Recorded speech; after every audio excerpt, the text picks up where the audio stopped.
Hello everyone, hope you all are safe and good at your homes. तो हम कर रहे थे बिजनेस स्टडी का ऑर्गेनाइजिंग चैप्टर। ऑर्गेनाइजिंग का क्या मतलब किया था हमने कि ऑर्गेनाइजिंग का मतलब होता है टीम वर्क, जिसमें हम एक टीम लेके चलते हैं और उसी टीम में क्या है, जो ऑर्गेनाइजेशन में जो वर्कर्स है वो अपना वर्क परफॉर्म करते हैं। और हमने ऑर्गेनाइजिंग में प्रोसेस किया था, इंपॉर्टेंस की थी उसकी, और टाइप्स कर लिए थे। जैसे लाइन ऑर्गेनाइजेशन किया था हमने, स्टाफ भी किया था, लाइन एंड स्टाफ का कॉम्बिनेशन किया, फॉर्मल इनफॉर्मल के बारे में पढ़ा आपने, फंक्शनल ऑर्गेनाइजेशन के बारे में किया। तो आज हम क्या है, इसका नेक्स्ट टॉपिक कर रहे हैं, what are the objectives of organisation. मतलब जो एक ऑर्गेनाइजेशन होती है ना, उसका मेन ऑब्जेक्टिव क्या होता है कि अगर हम कोई भी काम करते हैं, उस काम को करने का हमारा क्या उद्देश्य होता है। सपोज मैं काम कर रही हूँ ना, तो इसका मतलब इसमें मेरा कोई उद्देश्य है, कोई इसमें मेरा ऑब्जेक्टिव है, जिस ऑब्जेक्टिव के लिए क्या है मैं काम कर रही हूँ। तो हम आज क्या करेंगे, किसी भी ऑर्गेनाइजेशन का क्या है जो ऑब्जेक्टिव होता है। सबसे फर्स्ट क्या है, टू हेल्प मैनेजमेंट। सबसे पहला उद्देश्य क्या होगा किसी भी ऑर्गेनाइजेशन का, कि हम अपनी मैनेजमेंट की हेल्प करें। सबसे फर्स्ट ऑब्जेक्टिव क्या होगा हमारा, क्या उद्देश्य होगा हमारा, एम क्या होगा कि हम अपनी मैनेजमेंट की हेल्प करें। सेकेंडली क्या होगा, प्रोडक्शन को इंक्रीज करना। प्रोडक्शन का मतलब क्या होता है, कोई भी प्रोडक्ट को, कोई भी न्यू प्रोडक्ट है सपोज, उसे प्रोड्यूस करना। उसे प्रोड्यूस करने के लिए जो हमें रॉ मटेरियल चाहिए, जितना टाइम चाहिए, जितने हमें पर्सन चाहिए, उस सबको इंक्रीज करना। अगर हमारे पास इंप्लॉइज ज्यादा है, रॉ मटेरियल ज्यादा होगा, तो उससे क्या होगा, हमारी जो प्रोडक्शन है वो इंक्रीज होगी। तो नेक्स्ट क्या है, कॉपरेशन ऑफ एम्प्लॉइज। तो ऑर्गेनाइजेशन का थर्ड ऑब्जेक्टिव मेनली क्या होता है कि वो अपने एम्प्लॉइज को कोप अप कर सके। कॉपरेशन का मतलब क्या होता है कि तालमेल, कि अगर एक डिपार्टमेंट के एम्प्लॉइज है, उनकी दूसरे डिपार्टमेंट के एम्प्लॉइज के साथ जो बातचीत करने का तरीका है वो क्या, वो बेटर होना चाहिए। ठीक है, कॉपरेशन ऑफ एम्प्लॉइज। जो एम्प्लॉइज है काम कर रहे हैं, चाहे वो अलग अलग डिपार्टमेंट में कर रहे हैं, लेकिन हमारी मैनेजमेंट का, हमारी ऑर्गेनाइजेशन का एक ही मोटिव है ना। उसी एक मोटिव को कंप्लीट करने के लिए अलग अलग डिपार्टमेंट्स वर्क कर रही है। ठीक है, अगर इन सभी डिपार्टमेंट्स में अच्छा कॉपरेशन होगा तो ही हम अपना वर्क कंप्लीट कर पाएंगे ना। तो मतलब क्या है, cooperation of employees is must in every organisation and in every management. तो नेक्स्ट पॉइंट क्या हुआ, फैसिलिटेट ग्रोथ एंड डाइवर्सिफिकेशन। मतलब क्या है इसका, कि हमारी ऑर्गेनाइजेशन की क्या, उनका मोटिव क्या होगा, क्या उद्देश्य होगा हमारा, कि जो हमारी मैनेजमेंट है, जो हमारी ऑर्गेनाइजेशन है, उसकी ग्रोथ हो। उसकी ग्रोथ कैसे होगी, अगर हम क्वालिटी प्रोडक्ट्स कंज्यूमर को देंगे, अगर कंज्यूमर हमारे प्रोडक्ट से सेटिस्फाई होगा। वही पुरानी थियोरी आ गई ना हमारी, कि हमें क्या चाहिए, हमें मैक्सिमम प्रॉफिट चाहिए। उसके लिए क्या है, कस्टमर को सेटिस्फाई करना। कस्टमर्स को सेटिस्फाई करने के लिए हमें क्या चाहिए, क्वालिटी प्रोडक्ट चाहिए। अगर हम क्वालिटी प्रोडक्ट देंगे, कस्टमर सेटिस्फाई होगा। कस्टमर सेटिस्फाई हुआ, डिमांड मोर हुई, जितनी ज्यादा डिमांड होगी उतनी ज्यादा हम सेल करेंगे, जितनी ज्यादा सेल होगी उतना ज्यादा हमें प्रॉफिट अर्न होगा, और जितना ज्यादा हम प्रॉफिट अर्न करेंगे उतनी ज्यादा हमारी जो ऑर्गेनाइजेशन है वो ग्रोथ की स्टेज पे है। उतना ही ज्यादा जो हमारा बिजनेस है ना वो ग्रो करेगा, आगे बढ़ता जाएगा हमारा बिजनेस। मतलब इसका क्या हुआ कि हम क्या होंगे, लॉन्ग टर्म सरवाइव करेंगे मार्केट में। हमारे बिजनेस की जो रेपुटेशन है वो मस्ट होती है इसमें। डाइवर्सिफिकेशन मतलब अपने वर्क को डाइवर्सिफाई कैसे करना है, उसमें थोड़े थोड़े चेंजेस लेके आने अकॉर्डिंग टू आवर एनवायरनमेंट। जैसे जैसे हमारा एनवायरनमेंट चेंज हो रहा है, वैसे वैसे हमें अपनी ऑर्गेनाइजेशन में चेंजेस लाने पड़ेंगे। जो चीजें कंज्यूमर क्या चाहता है कि हाँ हमें ये चीजें मिले, ये प्रोडक्ट मिले, इस टाइप का प्रोडक्ट मिले, अगर हम वही चीजें उनको देंगे, उनकी सेटिस्फेक्शन होगी, तो क्या है, जो हमारी ऑर्गेनाइजेशन है उसमें क्या आएगी, डाइवर्सिफिकेशन आएगी इसके साथ। नेक्स्ट क्या है, ऑप्टिमम यूटिलाइजेशन ऑफ रिसोर्सेज। मतलब जितने भी रिसोर्सेज हमने हायर करके रखे हैं, जितने रिसोर्सेज हमने परचेज करके रखे हैं, उन सबका क्या है, ऑप्टिमम यूटिलाइजेशन हो जाए। मतलब हम उन सभी प्रोडक्ट्स को यूटिलाइज करें प्रॉपरली, उन सभी प्रोडक्ट्स का उतना यूज करें जितना कि हमें चाहिए। ऑप्टिमम यूटिलाइजेशन ऑफ रिसोर्सेज मतलब हर एक रिसोर्सेज का क्या है, ऑप्टिमम यूटिलाइज, जितना ज्यादा हो सके हम हर एक प्रोडक्ट को उतना यूटिलाइज करें जितनी उसमें जरूरत है, जितनी क्वालिटी हमें चाहिए।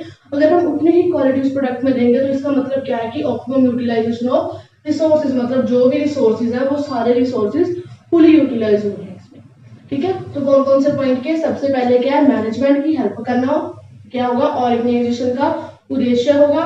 नेक्स्ट क्या है, इंक्रीज करना प्रोडक्शन, प्रोडक्शन को इंक्रीज करेंगे।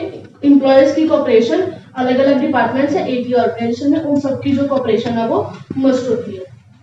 Facilitate growth and diversification. Growth कैसे होगी, कस्टमर की सेटिस्फेक्शन से, customer satisfied, profit higher, profit higher हुआ तो जो हमारा बिजनेस है वो क्या है, आगे ग्रोथ करेगा और उसकी लॉन्ग टाइम सर्वाइवल होगी। नेक्स्ट आ गया ऑप्टिमम यूटिलाइजेशन ऑफ रिसोर्सेज की हम अपने रिसोर्सेज को फुली यूटिलाइज करें, जितना हमें चाहिए हम सारे के सारे रिसोर्सेज जो है वो यूटिलाइज कर दें अपने वर्क के लिए, कोई भी रिसोर्स हम पेंडिंग न रखें जिससे कि हमें कोई भी किसी तरह की प्रॉब्लम ना आए। ओके, नेक्स्ट टॉपिक हमारा क्या है, हम क्या करेंगे कैरेक्टरिस्टिक्स ऑफ ऑर्गेनाइजेशन, मतलब कोई भी जो ऑर्गेनाइजेशन है उसकी विशेषताएं क्या हो सकती है, क्या उसकी कैरेक्टरिस्टिक्स है, क्या उसके फायदे हो सकते हैं हमें। ग्रुप ऑफ पर्संस, ऑर्गेनाइजेशन की सबसे बड़ी विशेषता क्या है, उसमें क्या पॉजिटिव थिंग्स है, ठीक है। तो क्या पॉजिटिव थिंग है, ग्रुप ऑफ पर्संस, इसमें क्या है ग्रुप ऑफ पर्संस होते हैं, सभी पर्संस का अलग अलग हम छोटा छोटा ग्रुप बना देते हैं एक डिपार्टमेंट के अकॉर्डिंग, उन डिपार्टमेंट के अकॉर्डिंग क्या वो काम करते हैं, जिससे क्या है उनका जो कॉमन ऑब्जेक्टिव है वो इजीली अकम्प्लिश हो जाता है। मतलब हम एक ही पॉइंट में से दो पॉइंट्स को रिप्रेजेंट करने हैं, ग्रुप ऑफ पर्सन चाहिए, नंबर ऑफ पर्सन होंगे।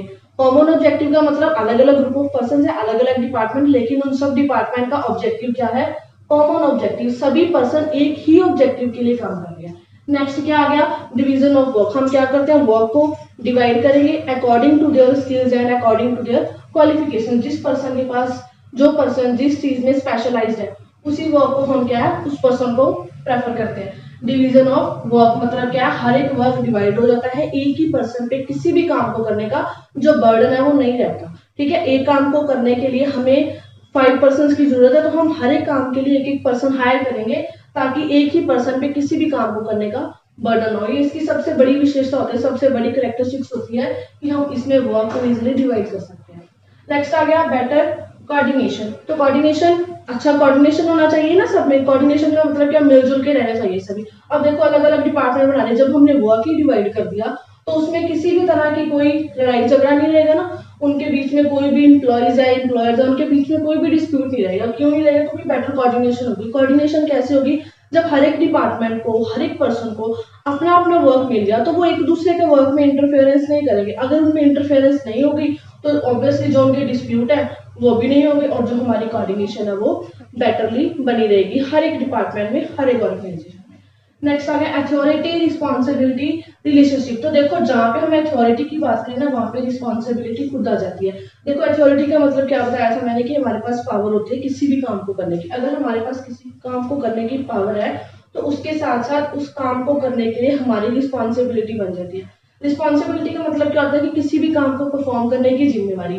अब देखो जब मैंने आपको अथॉरिटी दे दी, आपके पास पूरी पावर है कि आप ये काम कर सकते हो, ठीक है। अगर मैंने आपको कह दिया कि अपनी मर्जी से प्रोडक्ट डिसाइड करो, जिस तरह का मर्जी रॉ मटेरियल यूज करो, पर हमें इस प्रोडक्ट का ये रिजल्ट चाहिए, सारी अथॉरिटी आपके हैंड में है, तो उसके बाद क्या है आप ये रिस्पॉन्सिबिलिटी बनती है कि आप उस अथॉरिटी का जो यूज है वो पॉजिटिव वे में करो। तो इसलिए हम क्या कहते हैं कि अथॉरिटी एंड रिस्पॉन्सिबिलिटी का एक रिलेशनशिप होता है।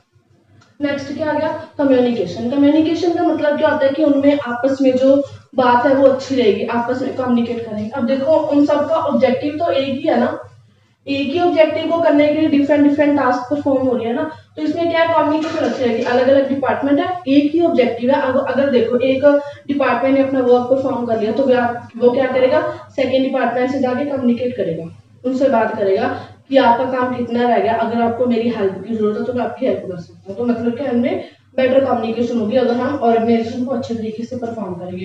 परफॉर्म एट ऑल लेवल्स, तो इसका मतलब क्या है कि जो ऑर्गेनाइजेशन है ऑर्गेनाइजिंग है वो हर एक लेवल्स पे परफॉर्म होती है, higher level, top level, middle level and lower level. हर एक लेवल के वर्क को परफॉर्म करने के लिए हमें क्या है ऑर्गेनाइजिंग की जरूरत पड़ती है, ठीक है। नेक्स्ट क्या आ गया हमारे पास कॉन्टिन्यूस प्रोसेस, जो ऑर्गेनाइजेशन है ऑर्गेनाइजिंग है वो एक कॉन्टिन्यूस प्रोसेस है। कॉन्टिन्यूस प्रोसेस क्यों है, अब हमने अथॉरिटी डिवाइड करनी है उसके लिए भी ऑर्गेनाइजिंग चाहिए, अच्छे से पर्सन चाहिए हमें, ठीक है। हमने एक्सपर्ट हायर करना है, हमने जो भी वर्क करना है हमें हर एक वर्क को परफॉर्म करने के लिए चाहिए। तो मतलब कि ये कंटिन्यूसली चलता रहता है, एक डिपार्टमेंट सेकंड डिपार्टमेंट से थर्ड डिपार्टमेंट, थर्ड से फोर्थ डिपार्टमेंट। तो मतलब इसका क्या हुआ, ये क्या है हमारे पास एक कंटिन्यूस प्रोसेस होता है and never ending process. Next आ गया रिलेटेड टू ऑब्जेक्टिव। अब जो ऑर्गेनाइजेशन है, जो हमने ऑर्गेनाइजिंग की है, जो सारी टीम वर्क हमने हायर की है वो किस ऑब्जेक्टिव के लिए किया है, रिलेटेड टू ऑब्जेक्टिव। हमारे जो हमारा मेन ऑब्जेक्टिव है ऑर्गेनाइजेशन का, हमारा काम करने का जो मेन ऑब्जेक्टिव है उससे रिलेटेड ही है ना।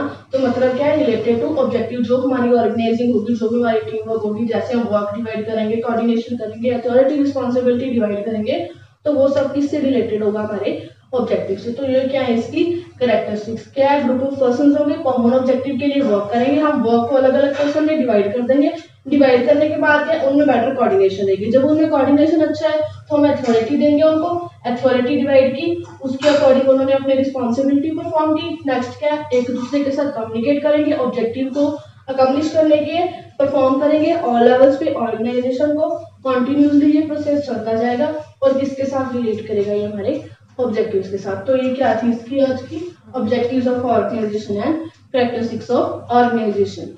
Thank you.